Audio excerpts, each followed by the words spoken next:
Hi, my name is James, and this is my project about using multivariable calculus to optimize risk in an investment portfolio. To start off, in finance, investors often face a trade-off between risk and return, so higher expected returns usually come with higher risk. My project will focus on minimizing risk by finding the safest split between the two assets.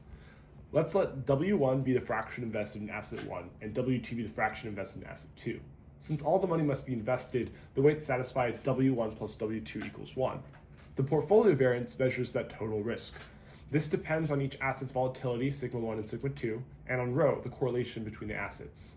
The main Math21 idea is constrained optimization. The variance function is a surface in two variables, but valid portfolios lie only on the line W1 plus W2 equals 1. At the constraint minimum, the gradient of V equals lambda of the gradient of G, meaning that the gradient of the risk function is a scalar multiple of the gradient of the constraint. Since gradient of G equals the vector 1, 1, and that means that the two partial derivatives of V with respect to W1 and W2 are equal. And we're able to solve this and create a figure that shows this visually.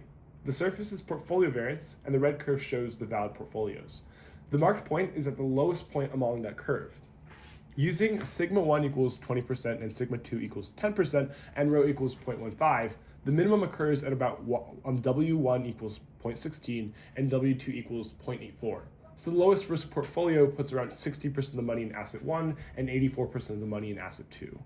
The broader takeaway here is that diversification can be benefited by using multivariable calculus, and because these two assets are not perfectly correlated, combining them in a certain proportion differently allows us to reduce that total risk.